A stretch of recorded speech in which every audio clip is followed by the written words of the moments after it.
जनशयितं कृष्ण चैतन्य देवं श्री राधा कृष्ण पादं सौगन ललिता श्री विशाखान्वितं च नमं विष्णुपादाय कृष्ण पृष्ठाय भूतले श्रीमते भक्तिवेदांत स्वामिनीति नामिने नमस्ते सारस्वती देवे गौरवाणी प्रचारिणे निर्विशेष शून्यवादी पाश्चात्य देश तारिणे जय श्री कृष्ण चैतन्य प्रभु नित्यानंद श्री अद्वैत गदाधर शिवशादि गौर भक्त वृंद हरे कृष्णा कृष्णा कृष्णा हरे हरे हरे राम राम राम हरे हरे मुखं करोति वाचालं पंगुलंघायते गिरिं यत्कृपा तमहं वन्दे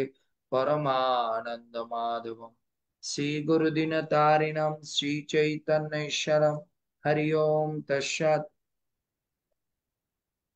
कृष्णाय वासुदेवाय देवकी नंदनाय च नंदगोपकुमाराय गोविंदाय नमो नमः हरे कृष्ण আজকে আমাদের ভাগবতমে হচ্ছে 1404তম পর্ব। আর 1404তম পর্বে আমরা ভাগবতমের দশম স্কন্ধের 31 অধ্যায়ে আজকে আমরা 14 নম্বর শ্লোক আলোচনা করব, মানে গোপী গীতের। সুরত বর্ধনা শোকনাশনা শরিত বেনুনা সুষ্টু চুম্বিতাম ইতর রাগ বিস্মরম নি ইতর রাগ বিস্মরম নিনাম নরম বিতর বীরনা তে আধার অমৃত সুরত বর্ধনা শোকনাশনা শরতি বেনুনা সুষ্টু চুম্বিতাম ইতরাগ ইতরাগ বিস্মরাম নিনাম বিতর বিদনা তে আধার অমৃতম। হরে কৃষ্ণ। এর অনুবাদে বলছে, হে বীর, দয়া করে তোমার মাধুর্য সুখবর্ধক ও শোক বিনাশক অধরামৃত আমাদের বিতরণ করো। সেই অমৃত মানুষের অন্য আসক্তির বিস্মরণ ঘটায় এবং তোমার ধ্বনিত বেণুর দ্বারা সুষ্ঠুভাবে তা আস্বাদন করা যায়। বুঝছেন? হে বীর, দয়া করে তোমার মাধুর্য সুখবর্ধক ও শোক বিনাশক অধরামৃত আমাদের বিতরণ করো। সেই অমৃত মানুষের অন্য আসক্তির বিস্মরণ ঘটায় এবং তোমার ধ্বনিত বেণুর দ্বারা সুষ্ঠুভাবে তা আস্বাদন করা যায়। আজকের যে শ্লোক মানে গীত, এর মধ্যে আমরা কয়েকটা জিনিস লক্ষ্য করি। আজকে মানে গীতে গোপীরা বলছেন, হে বীর, দয়া করে তোমার মাধুর্য সুখবর্ধক ও শোকনাশক অধরামৃত আমাদের বিতরণ করো। সেই অমৃত মানুষের অন্য আসক্তির বিস্মরণ ঘটায়, তোমার ধ্বনিত বেণুর দ্বারা সুষ্ঠুভাবে তা আস্বাদন করা যায়। কৃষ্ণ গোপিকারা গত 13 নম্বর শ্লোকে তারা কৃষ্ণের কাছে কি চেয়েছিলেন? যে প্রভু তোমার পাদপদ্ম কি করো, আমাদেরকে দান করো। কেন? তোমার পাদপদ্মের মধ্যে কি কি জিনিস আছে, সেই জিনিস ওনারা বর্ণনা করেছে। আজকে গোপিকারা কৃষ্ণ মানে প্রশ্ন করছে, আচ্ছা তোমরা আমার হাত পা চোখ নাক এগুলো চাচ্ছ, এগুলো ছাড়া কি তোমরা অন্য কিছু আমার কাছে চাইতে পারো না? বুঝতে পেরেছি? অন্য কোনো কিছু কি চাইতে পারো না? তখন গোপিকারা উত্তর দিচ্ছে, তাহলে প্রভু তুমি একটা কাজ করো, তোমার ওই বেণুনাদ, তোমার ওই অধরামৃত, হ্যাঁ না, সেটা আমাদেরকে দান কারণ গোপিকারা কৃষ্ণ বলছে, এই জিনিসগুলো তো অলরেডি আমি অন্যকে দিয়ে দিয়েছি। আমার পদ সেখানে লক্ষ্মী দেবীকে দিয়ে দিয়েছি, এই হাত লক্ষ্মী দেবীকে দিয়ে দিয়েছি, এই শরীর লক্ষ্মী দেবীকে দিয়ে দিয়েছি। তো অন্যের বস্তু কেন তোমরা আমার কাছে চাইছো? তো গোপিকারা চিন্তা করলো যে হ্যাঁ, কৃষ্ণ আমাদের কাছে এটা বলতে পারে, তোমরা আমার কাছে যা কিছু চাচ্ছ অলরেডি সেই বস্তু আমরা অন্যকে দান করে দিয়েছি, আমি অন্যকে দিয়ে দিয়েছি। তো এগুলো আমি কি করে তোমাদেরকে আমি দান করব? তো গোপিকারা চিন্তা করলো, এবার কৃষ্ণের কাছে আমাদের এমন কোন বস্তু চাইতে হবে যেটা কৃষ্ণ অন্যদেরকে দান করেন। সেটা হচ্ছে কি? সেটা হচ্ছে তোমার অধরামৃত। এই অধরামৃত বলতে একদিকে বোঝায় হচ্ছে আমাদের কাছে, এখানে অধরামৃত বলতে বোঝাচ্ছে চুম্বন, কিন্তু আমাদের কাছে সেই কৃষ্ণের চুম্বন হচ্ছে কি রূপে এসেছে? ভগবানের নাম আর ভগবানের কথা। কারণ ভগবান এই বেণুর মাধ্যম দিয়ে তিনি কি করেছেন? চুম্বন দান করছেন। তো গোপিকারা বলছে, তুমি যেভাবে বেণুতে বারবার কি করছো? চুম্বন করছো, ঠিক তুমি আমাদেরকে সেই বস্তু দান করো। এখন আমরা তো কৃষ্ণের কাছে সেটা ডাইরেক্টলি প্রাপ্ত করার চাওয়া পাওয়া করতে পারি না। আমাদেরকে কি করতে হবে? কৃষ্ণ অলরেডি এই বেনু নাদের মধ্য দিয়ে আমাদেরকে দুটো জিনিস দান করেছে, সেটা হচ্ছে এক হরিনাম আর হচ্ছে হরিকথা। এখন কৃষ্ণ বলছে, তোমরা আমার অধরামৃত কেন চাচ্ছ? দ্বিতীয় প্রশ্ন করছে, কেন চাচ্ছ? কারণ এই অধরামৃত কি করবে তোমাদের? তখন গোপিকারা এই অধরামৃতের তিনটা বিশেষ বৈশিষ্ট্য তিনি ব্যাখ্যা করছেন, যে আমার এই অধরামৃত, কৃষ্ণের এই অধরামৃতের মধ্যে কি জিনিস আছে সেটা উনি ব্যাখ্যা করছেন। তিনটা জিনিস কৃষ্ণের অধরামৃতের মধ্যে আছে। আমরা এই গোপিকাদের কথার মধ্যে দিয়ে একটা জিনিস উপলব্ধি করবেন ভালো করে, ভগবানের কাছে কিছু যখন চাইবে, কৃষ্ণ আপনাকে দুটো জিনিস প্রশ্ন করবে, এটা কেন তোমার দরকার, আর এটা তোমার জীবনে কি কাজে লাগে। এই দুটো প্রশ্ন দেখুন, গোপিকারা যে বস্তুই কৃষ্ণের কাছে চাচ্ছে, কৃষ্ণ দুটো জিনিস জিজ্ঞেস করছে, তোমার কেন দরকার, আর এই জিনিস তোমার কি কাজে লাগবে। সো আমাদের ভক্তি জীবনে আমরা ভগবানের কাছে যা জিনিস চাইবো, কৃষ্ণ প্রশ্ন করবে, এটা তোমাদের কেন দরকার, আর এটা তোমার ভক্তি জীবনে কি কাজে লাগবে। যদি আপনি যথোপযুক্ত উত্তর না দিতে পারেন, তাহলে কিন্তু আপনাকে, আমি যখন কি বলছে পাসপোর্ট বানাতে গিয়েছিলাম সে অনেক বছর আগে, আমাকে ওনারা প্রশ্ন করেছে, আপনার এই পাসপোর্ট কি জন্য দরকার, আর আপনি এই পাসপোর্ট দিয়ে কি করবেন? লীলাশ্বরী মাতাজি আমাকে বলতেছিল, প্রভু আমিও যখন গিয়েছি, আমি তো তখন স্কুলে পড়ি, তখন আমার জিজ্ঞেস করছে তুমি পাসপোর্ট দিয়ে কি করবে, কি জন্য দরকার, এটা তোমার কি কাজে লাগে। আমরা এই জগতে দেখো, আপনার ছেলে মেয়ে বা যে কোনো কেউ কোনো কিছু চায়, তাহলে কি বলে, এটা আপনার কি জন্য দরকার, আর এটা দিয়ে আপনি কি করবেন।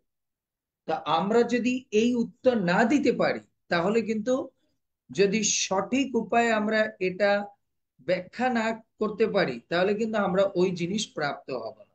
এর জন্য আপনি যখন কৃষ্ণের কাছে কোনো কিছু চান, কি জন্য দরকার, আর এটা তোমার ভক্তি জীবনে কি কাজে লাগবে, এটা যদি আপনি সাইন্টিফিক্যালি প্রুভ করতে না পারেন ভালো করে, মানে কৃষ্ণের কাছে, কৃষ্ণ কিন্তু আপনাকে ওই জিনিস দেবে না।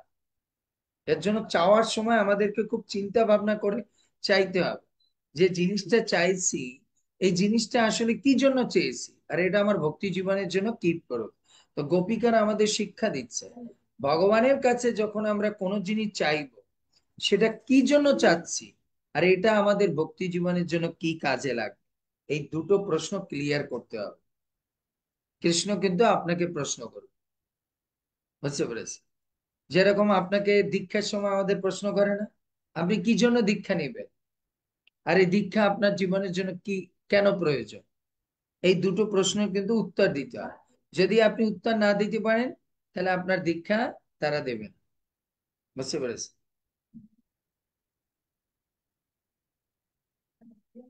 দীক্ষা দেবেন। তো আমার আজকে যেরকম আমি হেমার স্কুলে গিয়েছিলাম, হেমার ম্যাডাম সে হচ্ছে আবার আমাদের ইসকনের ভক্ত, গোপাল কৃষ্ণ গোস্বামী মহারাজের শিষ্যা। তিনি আমাকে প্রশ্ন করেছেন, প্রভুজি আমি ব্রাহ্মণ দীক্ষা নিতে চাই, সো আমাকে প্রসিডিওর বলেন। তা আমি ওনাকে বললাম, আচ্ছা আপনি ব্রাহ্মণ দীক্ষা কেন নিবেন? বলে না সবাই বলছে। আমি বললাম, আপনি যদি ম্যাডাম এই প্রশ্নের উত্তর এটা দেন, সেটা খুবই একটা দুঃখজনক বিষয়।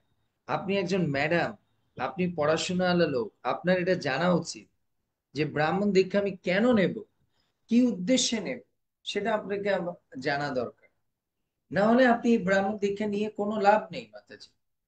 সো এর জন্য গোপিকার আমাদের শিক্ষা দিচ্ছেন, যখনই কৃষ্ণের কাছে কিছু চাইতে হবে, সেটার উপযুক্ত কারণ এবং প্রয়োজনীয়তা আপনাকে দেখাতে হবে। না হলে সেই বস্তু কিন্তু ভগবান দেবে না, বুঝতে পেরেছি? তো এখানে গোপিকারা তার অধরামৃত কেন চায়, এর তিনটা কারণ দেখিয়েছে। প্রথম কারণ হচ্ছে ভগবানের অধরামৃত। আমরা আগে বলেছি, অধরামৃত শব্দটা গোপিকাদের জন্য হচ্ছে চুম্বন, আর আমাদের জন্য অধরামৃতটা হচ্ছে ভগবানের নাম আর কথা। এটাই আমাদের কাছে চুম্বন স্বরূপ, বুঝতে পেরেছেন? কারণ আমরা তো কৃষ্ণকে ডাইরেক্ট চুম্বন করতে পারবো না, আমাদের সেরকম যোগ্যতাও নেই, আর যোগ্যতা থাকলেও আমরা করব না। কারণ আমাদের আচার্যরা বলছেন, আমরা গোপী হতে চাই না, আমরা কিঙ্করী হতে চাই, মঞ্জুরি হতে চায়। মঞ্জুরিরা কখনো কি করে না, কৃষ্ণের কাছে মঞ্জুরিদের অনুগত হতে চায়। মঞ্জুরিরা কখনো কৃষ্ণকে কিস করতে চায় না, বুঝতে পেরেছি? সো গোপিকারা বলছে, প্রভু আমরা তোমার অধরামৃত চাই। কেন? কারণ তোমার অধরামৃত হচ্ছে কি, অত্যন্ত মাধুর্যময় সুখবর্ধক। প্রথম কারণ, কারণ তোমার অধরামৃত হচ্ছে মাধুর্যময় সুখবর্ধক, শুধু সুখবর্ধক না, মাধুর্যময় সুখবর্ধক। মানে আপনাকে সুখ দিবে, তার মধ্যে একটা মাধুর্য থাকে। অনেকে সুখ পায়, কি মাতাজি কেমন, হ্যাঁ ভালো আছি, সুখে আছি, কিন্তু ওনাদের সুখের কোনো মাধুর্য নাই। ওনাদের সুখ কি, সুখের মাধুর্য খায় দেয় ঘুমায় বাসে, এটা কোনো সুখের মাধুর্য না। সুখের মাধুর্য আমি ভালো আছি, আমি সুন্দর ঘুরতে যেতে পারছি, আমি এটা করতে পারছি, ওটা করতে পারছি, এটা হচ্ছে একটা মাধুর্য আছে। তো অধরামৃত, ভগবানের অধরামৃত কি প্রদান করবে গোপীদের কথা অনুসারে? আমাদের মাধুর্যময় সুখ বর্ধন করবে। যদি কেউ ভগবানের হরিনাম এবং হরিকথা যদি কেউ গ্রহণ করে, তাহলে তার জীবনে মাধুর্যময় সুখ বর্ধন করবে। শুধু সুখ না, আপনার জীবনে একটা মাধুর্য, মানে প্রেম। মাধুর্য শব্দটা কিসের সঙ্গে রিলেটেড?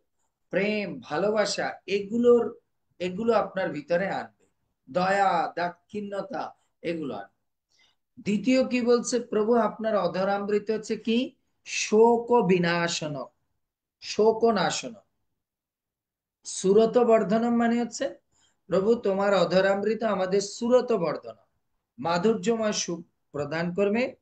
গোপীরা দ্বিতীয় কারণ দেখিয়েছে, কেন আমরা অধরামৃত চাই? কারণ শোক নাশন, তোমার অধরামৃত আমাদের শোক, দুঃখ, কষ্ট, জ্বালা, যন্ত্রণা সব নাশ করবে, বুঝতে পেরেছি? আর তিন নম্বরে কি বলছেন? এরপরে বলছেন, প্রভু তোমার বাঁশির সুর সুষ্ঠু কি করেন, ইত রাগ বিস্মরণম, ইত রাগ বিস্মরণম, তার মানে আমাদের অন্য আসক্তির বিস্মরণ ঘটাবে। তোমার শ্রবণ কীর্তন রূপী অধরামৃত পেলে আমাদের অন্য প্রকার যে ভৌতিক আসক্তি আছে সেটার বিস্মরণ ঘটাবে। এই তিনটা কারণে আমরা তোমার ওই অধরামৃত রূপী বাঁশির সুর বা বাঁশির সুর থেকে নির্গত হরিনাম হরিকথা আমরা এর জন্য চাই, এর জন্য চাই। এজন্য আমাদের এই কথার মধ্যে দিয়ে একটা গুরুত্বপূর্ণ শিক্ষা, কোনো কিছু ভগবানের কাছে যাইতে হলে তার উপযুক্ত আপনার কি থাকতে হবে, কারণ দেখাতে হবে। উপযুক্ত কারণ না দেখাতে পারলে কৃষ্ণ কিন্তু সেই বস্তু আপনাকে দান করবে না, কখনোই দান করবে না। এর জন্য উপযুক্ত কারণ দর্শন করেই আপনি কিন্তু কৃষ্ণের কাছে কিছু চাইতে যাবেন, না হলে কিন্তু ওই চাওয়া আপনাকে কৃষ্ণ পূর্ণ করবে।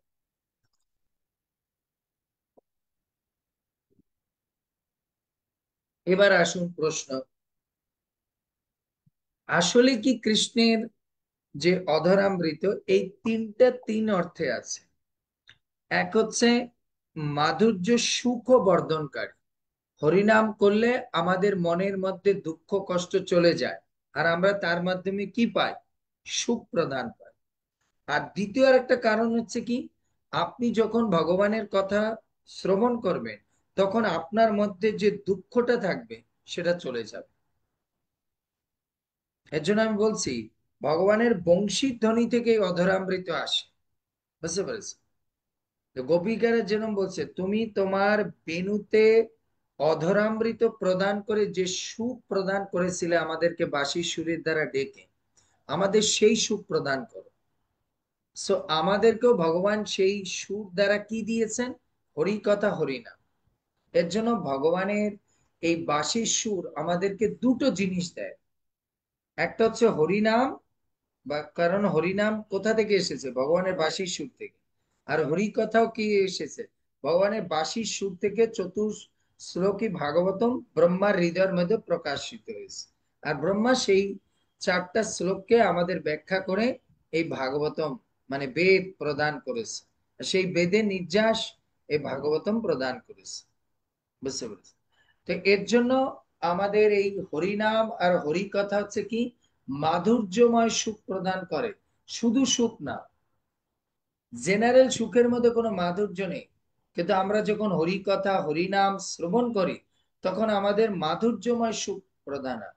কারণ সেই সুখের মধ্যে প্রেম থাকে, ভালোবাসা থাকে, দুঃখের নিবৃত্তি থাকে, এই জিনিসগুলো ওর মধ্যে থাকে। অন্য কোনো কিছুর মধ্যে যদি কিন্তু এগুলো থাকে না। দ্বিতীয় হচ্ছে শোক ও বিনাশন। হে প্রভু, তোমার অধরামৃত কি করে, আমাদের মনের মধ্যে যে শোক, জ্বালা, যন্ত্রণা, কষ্ট, এগুলো, দেখুন মানুষ যখন দুঃখ কষ্টে থাকে তখন সে কি করে, হরিনামের আশ্রয়ে যায়, ভগবানের কথার আশ্রয়ে যায়। আর তখন তার কি হয়, সমস্ত শোক দুঃখ কষ্ট এগুলো নির্বাপিত হয়। এরপরে বলেছে যে প্রভু আপনার সেই অমৃতময় অমৃত মানুষের অন্য প্রকার আসক্তির বিস্মরণ ঘটে। দেখুন আমরা যত শ্রবণ কীর্তন করছি, আগে আমাদের মধ্যে অনেক প্রকার চাওয়া পাওয়া ছিল, এখন আর সেই চাওয়া পাওয়া গুলো আছে, নেই।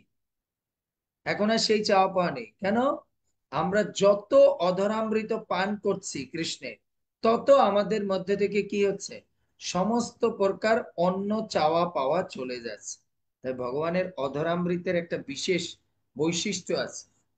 ভগবানের অধরামৃতের একটা বিশেষ বৈশিষ্ট্য হচ্ছে কি, যখন আপনি কি করবেন, উম, ভগবানের এই হরিনাম হরিকীর্তন করবেন, তখন আপনার ইন্দ্রিয় তত্ত্ব মানে সব চলে যাবে। এর জন্য লোচন দাস ঠাকুর বলেছেন, বিষয় ছাড়িয়া সে রসে মজিয়া মুখে বলো হরি হরি। অর্থাৎ কৃষ্ণ ভাবনামৃতে ভাবিত হয়ে সকল ইন্দ্রিয় তর্পণ ত্যাগ করতে হবে, এবং হরিনামের রসে যিনি মগ্ন হয়ে শুধু হরি হরি বলে কীর্তন করেন, জপ করেন, তার তখন সমস্ত প্রকার অন্য অভিলেষিত ইন্দ্রিয় তর্পণ তার মধ্যে থেকে চলে যায়। লোচন দাস ঠাকুর বলেছে, বুঝতে পেরেছে? লোচন দাস ঠাকুর বলছে। এরপরে দেখুন ভাগবতমের ষষ্ঠ স্কন্ধের তৃতীয় অধ্যায়ে 31 নম্বর শ্লোকে বলেছে কি, তস্মাৎ সংকীর্তন বিষ্ণু জগত মঙ্গল অহংসাম মহৎ ওপি কৌরব্য বিধি ঐকান্তিক নিষ্কৃতম। হে কুরুরাজ, হরিনাম সংকীর্তন এমনকি মহা পাপের ফলকেও সম্পূর্ণরূপে নির্মূল করতে পারে। মহা পাপের ফলকে সম্পূর্ণরূপে নির্মূল করতে পারে। এর জন্য এই যে শোকনাশন, আমাদের জীবনে শোক কেন আসে, দুঃখ কেন আসে? পাপ করেছি বলে। এর জন্য যে ব্যক্তি শ্রবণ কীর্তন করবে, শাস্ত্রে বলেছে তার সমস্ত পাপ বিনষ্ট হবে।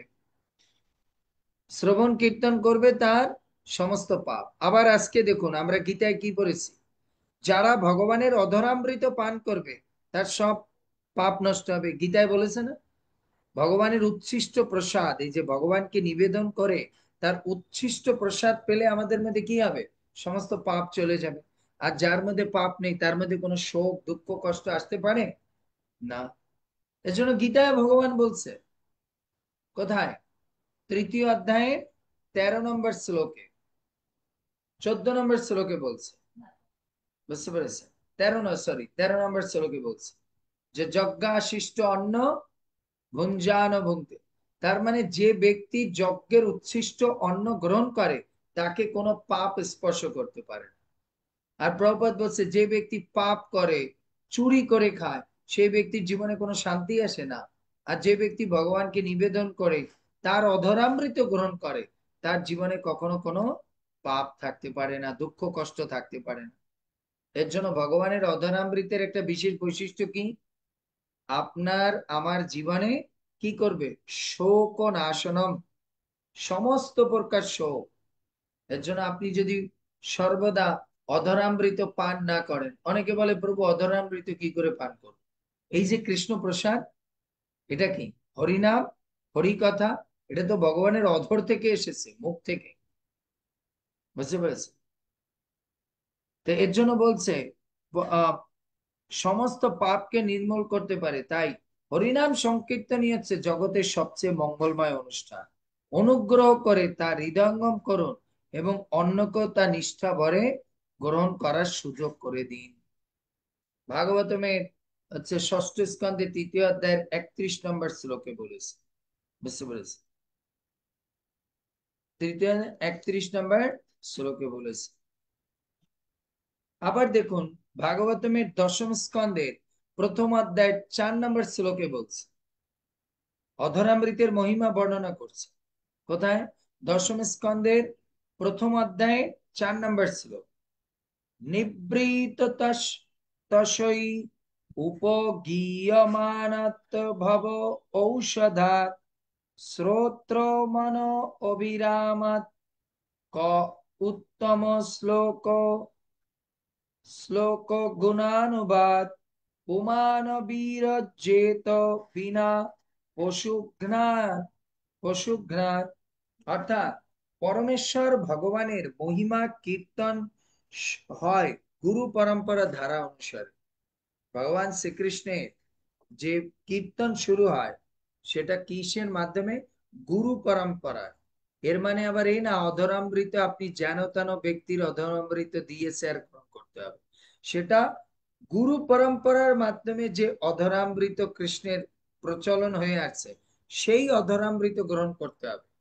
যার তার অধরামৃত হলে হবে না। যেরকম আমরা ভগবানের প্রসাদ যার তার হাতেই আমরা গ্রহণ করি না, কেন? সেই প্রসাদ তো ভগবান গ্রহণ করেনি, তাই ওটা অধরামৃত হয়নি। বুঝতে পেরেছেন? ওটা অধরামৃত হয়নি, কারণ কি কৃষ্ণ তো ওই পাপি তাপি বা যারা ভক্তি করে না তারা রান্না করে দিয়েছে, যারা মাছ মাংস খায় তাদের হাতের খাবার তো কৃষ্ণ গ্রহণ করেনি। বুঝতে পেরেছে? তাই ওটা কৃষ্ণের অধরামৃত হয়নি। এর জন্য বলছে যারা জীবনের শোক থেকে, দুঃখ থেকে, রোগ ব্যাধি থেকে মুক্ত দেয়।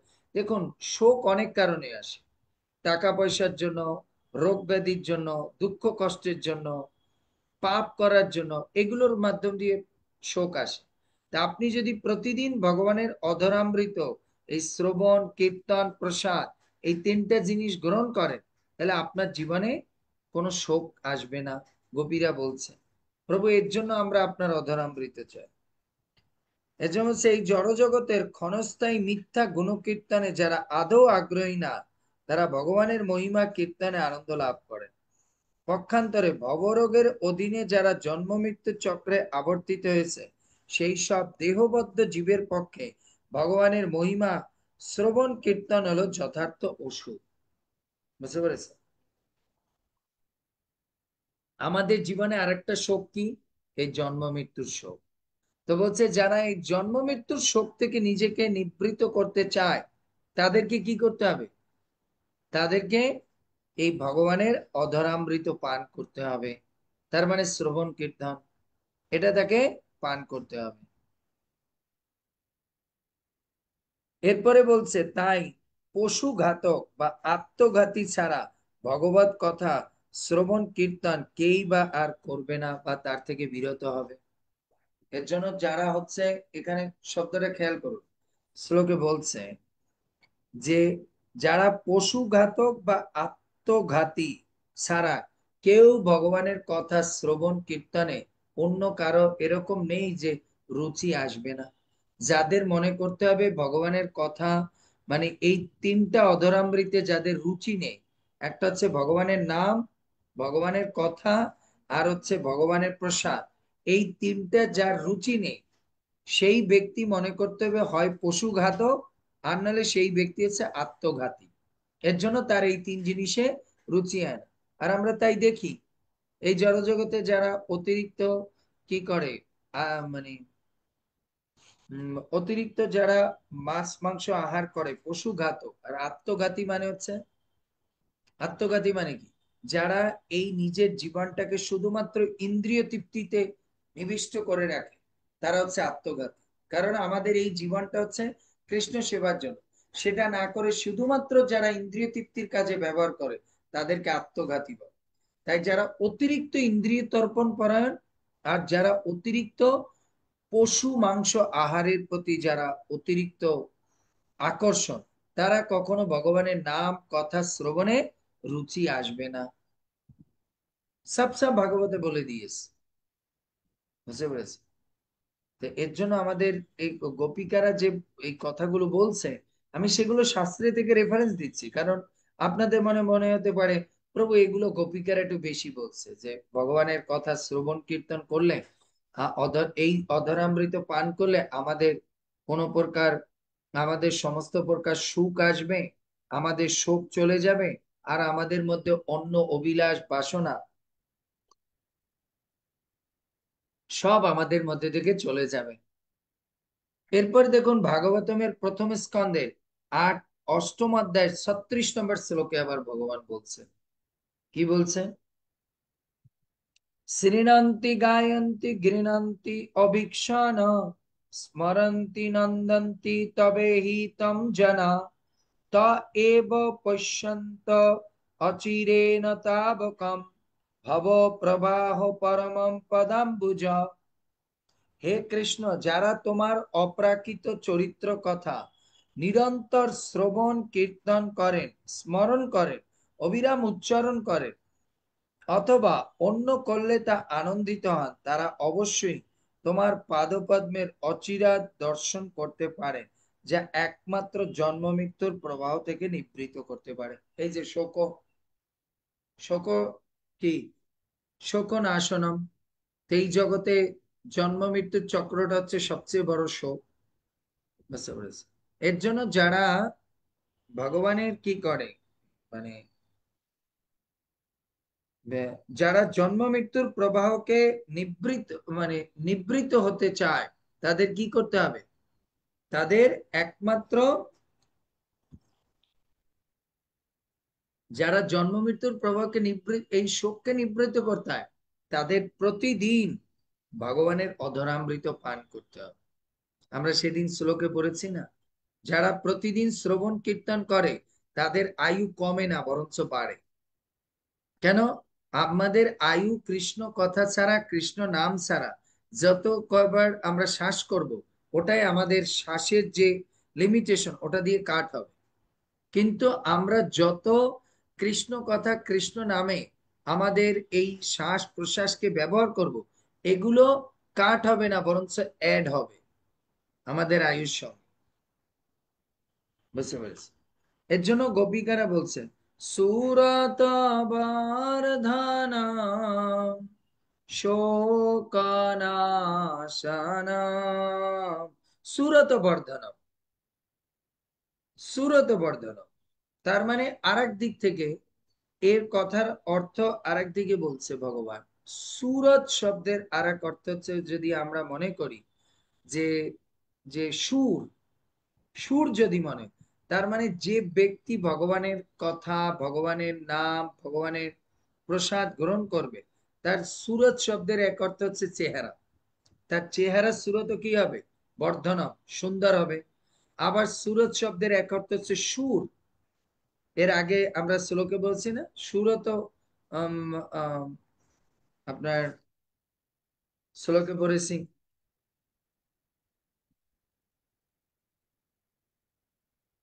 সুরত নাথ হতে, সুরত নাথ, হে প্রভু তুমি সুরের নাথ।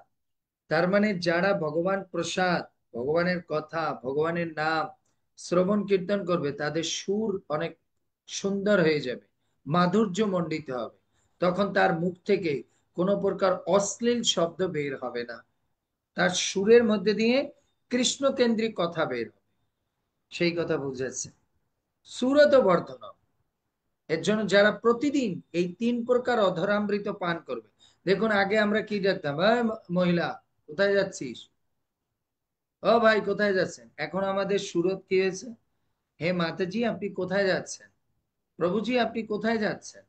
এই যে দেখুন, সুরত হচ্ছে, বুঝতে পেরেছে? যারা অধরামৃত পান করবে তাদের সুর চেঞ্জ হয়ে যাবে। বুঝতে পেরেছে? শোক নাশন, না, আরেক দিক থেকে সুখ বর্ধন, সুরত শব্দের আর এক অর্থ হচ্ছে সুখ বর্ধন। আমাদের মধ্যে দেখুন, যখন আমরা আগে জড়জাগতিক জীবনে আপনারা ছিলেন, তখন আপনার মধ্যে শোক ছিল না, মানে দুঃখ কষ্ট ছিল। এখন আপনার মধ্যে কি আসছে? একটা শান্তি আসছে। কেন? আপনি যে কোনো কিছু করলে পরে, ভুলভাল হলে পরে আপনি একটা শেল্টার খুঁজে পান, কৃষ্ণ আছে, আমি বলতে পারি, তাই না? বিখ্যাত একজন ভগবত ভক্ত, আমি নামটা ভুলে গেছি, উনি একটা কথা লিখেছেন, যখন আমাদের জীবনে দুঃখ কষ্ট আসে, তখন দুঃখকে একটা প্রশ্ন বলতে হবে, প্রশ্ন কি জানে, হে দুঃখ, তুমি আমাকে কত বড় দুঃখ দিতে পারবে, তোমার কত বড় দুঃখ আছে? তুমি জানো তোমার দুঃখ আমার কৃষ্ণের কাছে কিছুই না।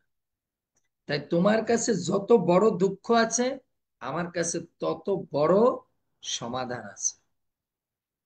কেন? তোমার কাছে এত বড় দুঃখ নেই যা কৃষ্ণকে টপকিয়ে যেতে পারে, যা কৃষ্ণকে টপকিয়ে যেতে পারে। এর জন্য তুমি কত বড় দুঃখ আমাকে দিতে পারো, সমস্যা নেই, বাট আমার কাছে কৃষ্ণ আছে, কৃষ্ণ আছে, আমাকে কেউ কোনো কিছু করতে পারবে না। বুঝতে পেরেছে? এর জন্য গোপীরা বলছে, সুরত বর্ধনম শোক নাশনম সরিত বেনু নাম, তোমার বাঁশির শব্দায়নের দ্বারা সুষ্ঠু চুম্বিতম, সুষ্ঠু মানে প্রচুর পরিমাণে, তুমি তাকে কি করছো? চুম্বন করে তুমি তাকে আনন্দ প্রদান করছো, অধরামৃত প্রদান করছো। তাই প্রভু, আমরাও এই জগতের জীব, তোমার ওই হরি কথা, হরি নামের ওই চুম্বন, ওই প্রসাদ, ওর চুম্বন পাওয়ার জন্য আমরাও লালায়িত। গোপিকারা মানে আমাদের এই অর্থে এটা বুঝে নিতে হবে, এটা বুঝাচ্ছে যে প্রভু আমাদের জীবনেও আপনার এই হরিনাম হরি কথা পাওয়ার জন্য আমরা মনটা খুব লালায়িত, খুব লালায়িত। ইতর ইতর রাগ বিস্মরণম নৃণাম, ইতর রাগ বিস্মরণী নানাম। হে প্রভু, আপনার ওই অধরামৃত কি করতে পারে? অন্য প্রকার অভিলাষ থেকে আমাদের মুক্ত রাখতে পারে। দেখুন, আগে আমাদের মধ্যে কি ছিল? অন্নাবিলাসিতে শূন্যম জ্ঞান কর্মাদি অনাবৃত আনুকূল্যেন কৃষ্ণ অনুশীলনম ভক্তির উত্তমা। তার মানে কেউ যদি শ্রবণ কীর্তন রূপী ভগবত ভক্তি যাজন করে, তাহলে তার মধ্যে থেকে কি চলে যায়? অন্য প্রকার অভিলাষ চলে যায়। অন্য প্রকার আমাদের মধ্যে থেকে অভিলাষ চলে যায়। বুঝতে পারছি? বীত বীর, বীত বীর, দয়া করে হে বীর, ন আমাদের তোমার অধর ওষ্ঠ অমৃত দান করো। এখন আমাদের প্রশ্ন আসবে, গোপীকারা কৃষ্ণকে এখানে বীর কেন বললেন? কারণ বীরেরাই কোনো কিছু দান করতে পারে, বীরেরা কোনো কিছু স্যাক্রিফাইস করতে পারে। বুঝতে পেরেছে?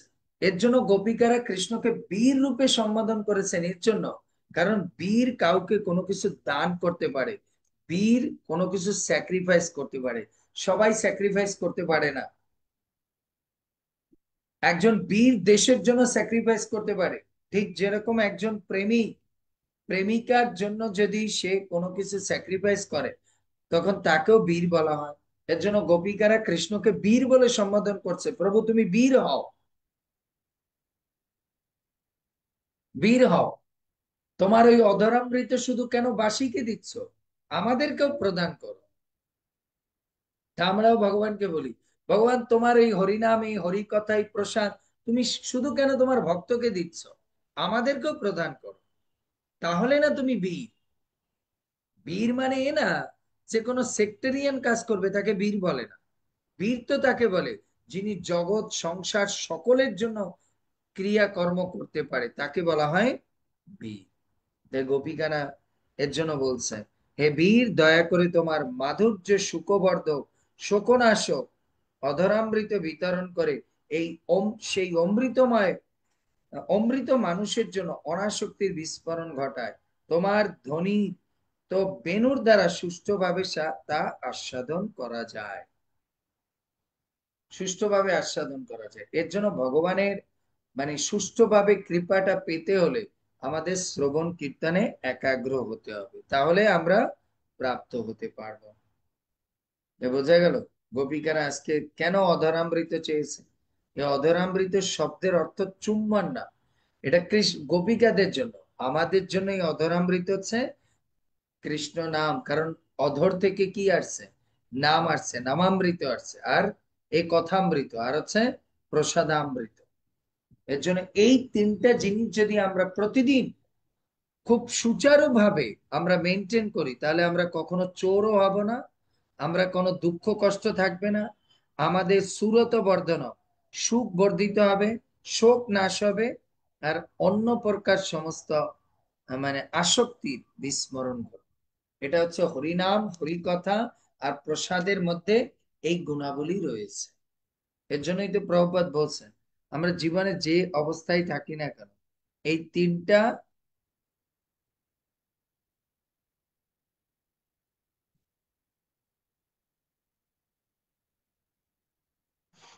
বুঝতে পেরেছি? কারো কোনো প্রশ্ন? আমরা জানলাম যে এই তিনটা জিনিস বিশেষ করে ভগবানের অধরামৃত কি করতে পারে, সুখ বর্ধন করবে। এর জন্য দেখুন প্রসাদ পেলে আমাদের কি হয়? সুখ বর্ধিত হয়, শোক নাশ করে। মহাপ্রসাদে গোবিন্দে নাম ব্রহ্মাণী বৈষ্ণবে স্বল্প পুণ্যবতাং রাজন বিশ্বাস নৈব জায়তে শরীর অবিদ্যা জাল জরেন্দ্রিয় তাহে কাল জীবে ফেলে বিষয় সাগরে তাহার মধ্যে জিহ্বাতি লোভময় শুধুমতি তাকে যেতা কঠিন সংসারে কৃষ্ণ বড় দয়াময় করিবারে জিহ্বা জয় সপ্রসাদ অন্ন দিলা ভাই সেই অন্নামৃত পাও রাধা কৃষ্ণ গুণ গাও প্রেমে ডাকো শ্রী চৈতন্য নিতা। এর জন্য প্রসাদ পেলে আমাদের শোক, স্বল্প পুণ্য, বুঝতে পারলে? এসব নাশ হয়ে যায়। আর সমস্ত প্রকার যত প্রসাদ পাবো, হরি কথা, হরি নাম আর ভগবত প্রসাদ পাবো, তখন আমাদের অন্যের প্রতি কি দয়া ভাব, মনোভাব, এগুলো জাগ্রত হবে, জাগ্রত হবে। ক্লিয়ার? আজকে শ্লোক উপলব্ধি করতে পেরেছেন? তাৎপর্য সচিমাতা একটু তাৎপর্যটা পড়ুন।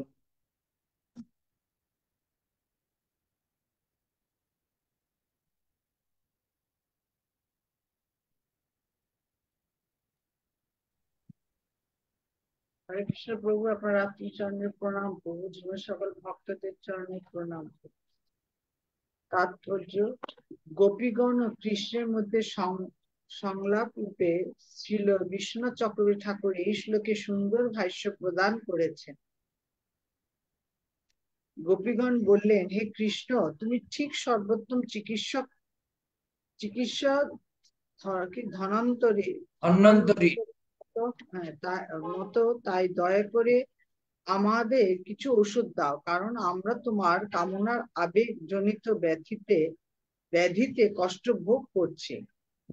আমরা কোনো মহার্ঘ মূল্য প্রদান না করলেও তোমার ওষুধ রূপ অধরামৃত আমাদের বিনামূল্যে দিতে দ্বিধা করো না, যেহেতু হ্যাঁ, তুমি তার মানে মহান এই দানবীর। কথার দ্বারা গোপিকারা এটা বুঝাচ্ছে, এটা তো ওনাদের প্রেমের স্তরে আমাদের জন্য কি বলছে, আমরা এই জগতে ভবরোগে কামনা বাসনার জ্বালায় আমরা কি হচ্ছি, দগ্ধীভূত হচ্ছি।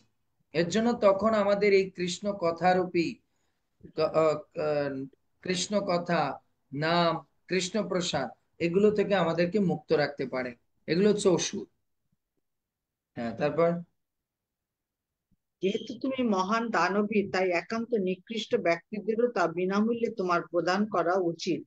এর জন্য বিবেচনা যারা করে দেখো। দানবীর তারা হচ্ছে কি সবকিছু বিনামূল্যে প্রদান করতে পারে, কিন্তু আমরা তো দানবীর না, এর জন্য দিতে পারি না। এর জন্য কৃষ্ণ দানবীর। শুধু আমরা যদি ভালো করে ভজন করি, কৃষ্ণ আমাদেরকে ফ্রি ফ্রি দিয়ে দেবে। তারপর বিবেচনা করে দেখো যে আমরা আমাদের প্রাণ হারাচ্ছি, আর এখন তুমি সেই অমৃত আমাদের দান করার মাধ্যমে আমাদের জীবন প্রত্যার্পণ করতে পারো। যদিও ইতিমধ্যে তোমার বাসীকে তুমি তা দান করেছো, যা কেবল একটি ফাঁপা বংশ দণ্ড মাত্র। কৃষ্ণ বললেন, ঠিক এই জগতের মানুষেরা ধন, অনুগামী পরিবার এবং আরো নানা আসক্তির মধ্যে অভ্যস্ত। যে নির্দিষ্ট ঔষধটি তোমরা অনুরোধ করছো, সেটি তাদের দেওয়া উচিত নয়, যাদের এই ধরনের পথ্য রয়েছে। কিন্তু এই ওষুধটি মানুষের অন্য সব কৃষ্ণ আসক্তি বললেন তোমাদের কাছেই তো এই পথ্য আছে, তাহলে তোমাদের আবার কি দেব? তো গোপিকারা বলছে না, আমাদের কাছে এই পথ্য নেই, তোমার কাছে আছে। হম। কিন্তু এই ওষুধটি মানুষের অন্য সব আসক্তি ভুলিয়ে দেয়। এই ভেষজ ওষুধটি এমনই অপূর্ব যে তা কুপথ্য অভ্যাসকে প্রতিরোধ করে। হ্যাঁ, হে তাহলে বীর, দেখুন, আমরাও এই শ্রবণ কীর্তন করে আমাদের মধ্যে যত প্রকার কু অভ্যাস ছিল সবগুলো কি ধীরে ধীরে নির্মূল হয়েছে। তাই হে বীর, যেহেতু তুমি পরম দানশীল, দয়া করে আমাদের সেই অমৃত প্রদান করো। তো এর জন্য বীর হচ্ছে তিনি, যিনি বিনামূল্যে বা দুর্লভ বস্তুকে আমাদেরকে দান করতে পারে। এর জন্য এই জগতের দুর্লভ বস্তু কি? গোলকেরও প্রেমধন হরিনাম সংকীর্তন। আর সেই দুর্লভ বস্তু চৈতন্য মহাপ্রভু এসে আমাদেরকে জাত পাত, ধনী গরিব, ব্রাহ্মণ বৈশ্য শূদ্র বিচার না করে সকলকে তিনি দান করেছেন। বুঝছো?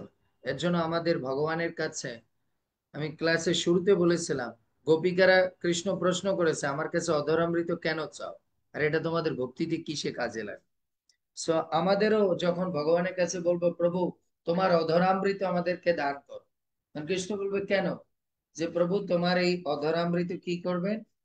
আমাদের সুখ বর্ধন করবে, শোক নাশ করবে, আসক্তি নষ্ট করে দেবে। আর কি জন্য প্রয়োজন? কারণ এই জিনিসগুলো আমাদের মধ্যে থেকে অবলুপ্ত হলে আমরা কৃষ্ণ ভক্তিতে, তোমার প্রেমে আরো নিজেকে বেশি আড়ষ্ট করতে পারবো। এর জন্য আমরা এই জিনিসগুলো চাই। তাই কারো কাছে চাইতে হলে, বিশেষ করে কৃষ্ণের কাছে চাইতে হলে, আপনাকে উপযুক্ত রিজন, উপযুক্ত কারণ দর্শন করাতে হবে। না হলে কিন্তু কৃষ্ণ আপনাকে এমনিতে কোনো কিছু দিবে না। আপনার চাওয়া পাওয়াকে আগে টেস্ট করে দেখবে, কেন চাচ্ছেন, কি জন্য চাচ্ছেন, আর ওই চাওয়ার বস্তুটার জন্য কতটা আপনি উদগ্রীব। তারপরে কৃষ্ণ আমাদের কোনো কিছু প্রদান করবে। ললিতা গড়াই মাতাজি কি বলছেন? হরে কৃষ্ণ প্রভু, প্রণব শিষ্য প্রভু। তাৎপর্যের যে পরের পেজে যে পরের লাস্ট প্যারাটা রয়েছে, সেখানে লিখেছে যে যে নির্দিষ্ট শক্তি তোমরা অন্যদের অনুরোধ করছো, সেটি তাদের দেওয়া উচিত নয় যাদের এই ধরনের তথ্য রয়েছে। তো এখানে সেই ধরনের মানুষ যে তাদের যারা এই তথ্য আসক্তি রয়েছে রয়েছে। মানে বলছে এই তথ্য তো তোমাদের কাছেই আছে, তোমাদের কাছেই আছে, কারণ তোমাদের মধ্যে অধরামৃত আছে, আছে। তো গোপিকারা বলছে আমাদের মধ্যে নেই, তার মানে কৃষ্ণ বলছে তোমাদের মধ্যেই তো প্রেম, প্রেম অধরামৃত আছে। গোপিকারা বলছে নিজের পথ্য দিয়ে নিজের রোগ ঠিক করা যায় না, অন্যের পথ্য দিয়ে ঠিক করতে হয়। তো পরের লাইনটা, এই ওষুধটি বলছে তাদেরকে দেওয়া উচিত নেই, না হলে সব আসক্তি ভুলে যাবে। তো এটা তো ভালোই, আসক্তি যদি চলে যায় ভগবানের অধরামিতে। ওষুধটি কিন্তু এই ওষুধটি মানুষের অন্য সব আসক্তি ভুলিয়ে দেয়। তার মানে সেটা বলছে যে আমি যদি তোমাদের এই আমার অধরামৃত দেই, তাহলে তো তোমাদের অন্য আসক্তি ভুলিয়ে দেবে। তো ভালোই তো এটা। গোপিকারা বলছে প্রভু আমরা তো এটা ভুলতে চাই। কৃষ্ণ আপনাকে দেওয়ার আগে আগে বলবে, ধরুন আপনার মোবাইল নষ্ট হয়েছে, এখন আপনি যখন মোবাইল সার্ভিসিং এ করবেন, তখন মোবাইল ওয়ালা বলবে আমি কিন্তু এটা রিসেট বাটনে ক্লিক করব, তাহলে কিন্তু আপনার যা ডাটা আছে সব নষ্ট হয়ে যাবে। তখন আপনি যদি বলেন যে আপনার মোবাইল রিকভার দরকার, তাতে আমার ডাটা চলে যাক, সমস্যা কি, ওর মধ্যে নাম ঠিকানা আছে, ওগুলো আমার লেখা আছে। আর আপনি যদি না বলেন না না না না, তাহলে তো হবে না, তাহলে তো আমার এই মোবাইলের মধ্যে অনেক গুরুত্বপূর্ণ লেখা আছে, তাহলে ঠিক আছে আপনি দেন, আমি আগে ওগুলো অন্য জায়গায় ট্রান্সফার করি বা লিখে রাখি, তারপর ডিলিট করি। এর জন্য একজন মানে ব্যক্তির কর্তব্য হচ্ছে আপনাকে ভুলিয়ে ভালিয়ে দেওয়ার আগে আগে আপনাকে বলতে হবে। যেরকম আমরা হরিনাম করার আগে বলে নিই, আপনি কিন্তু দীক্ষা নিতে হলে আগে আপনাকে মাছ মাংস ছাড়তে হবে, পরে আপনি বললেন না যে আমি তো এর জানি না। আপনাকে কিন্তু 16 মালা জপ করতে হবে, আপনাকে কিন্তু অসৎ সঙ্গ করা যাবে না, আপনাকে এই করা যাবে না। পরে আপনি না বলেন যে না, এর জন্য আপনাকে ওগুলো আবার সংকল্প করায়। তো পরে যাতে না বলেন বা আমি তো জানতাম না আমাকে এগুলো করেছে। বুঝতে পারছি, এর জন্য কৃষ্ণ জিজ্ঞেস করছে যে জানো আমার এই অধরামৃত পেলে কি হবে, তোমাদের সব কিন্তু ভুলে যাবে, ওই ঘরের আসক্তি স্বামী সন্তান সব ভুলে যাবে। তো গোপিকারা যখন বলবে ইয়েস ইয়েস উই নো, তারপর আমাদের দাও, তখন কৃষ্ণ বলবে ওকে, দেন নাও। এর জন্য ভগবানের অধরামৃতে, এর জন্য আমাদের অধরামৃতের প্রতি বিশ্বাস রাখতে হবে। তো ভগবানের অধরামৃত আমাদের কাছে তিন ভাবে প্রকাশিত, এক নাম রূপে, এক কথা রূপে, আর প্রসাদ রূপে। তো এই তিনটা জিনিস যদি আমরা মেনটেন করি সাত্বিক ভাবে, তখন আমাদের মধ্যে থেকে তিনটা জিনিস নির্বাপিত হবে। ওই তিনটা জিনিসের যেন তিনটা জিনিস নির্বাহ হবে। এক হচ্ছে সুখ বর্ধন হবে, দ্বিতীয় হচ্ছে শোক নাশ হবে, আর অন্য প্রকার বিষয় আসক্তি চলে যাবে, চলে যাবে। ক্লিয়ার? হরে কৃষ্ণ, জয় শ্রী। হরে কৃষ্ণ প্রভু, প্রণব শিষ্য। এর জন্য ধন্যবাদ। দেখেছেন গোপীকারা কত সুন্দরভাবে এক একটা গীতের মধ্যে কত সুন্দর শিক্ষা, কত সুন্দর চাওয়া পাওয়াকে প্রদর্শন করেছে। এর জন্য এর জন্যই তো ওনাদের বলা হয় ওনারা নিজেরাই হচ্ছে ভাগবত। বুঝতে পেরেছেন? মানুষ তো মনে করে এগুলো মনে হয় খুব প্রেমের গান, রোমান্টিক গান হবে। যারা আধ্যাত্মিক ব্যক্তি তাদের রোমান্টিক গানের মধ্যেও কিছু জীবন দর্শনের শিক্ষা থাকে, এসব আলতু ফালতু কথা থাকে না। বুঝতে পেরেছি? হরে কৃষ্ণ, জয় শিল প্রভুপাদ। সুবঞ্ছা কল্পতরুভ্যর্থ কৃপা সিন্ধুভ্যেব চ পতিতানাং পাবনেভ্যো বৈষ্ণবো নমঃ। অনন্ত কোটি বৈষ্ণব ভক্তবৃন্দ কি জয়, শিল প্রভুপাদ কি জয়, নিতাই গৌর প্রেমানন্দে হরি হরি। হরে কৃষ্ণ। শ্রীমদ্ ভাগবতম কি জয়, গোপী গীত কি জয়, গৌর প্রেমানন্দে।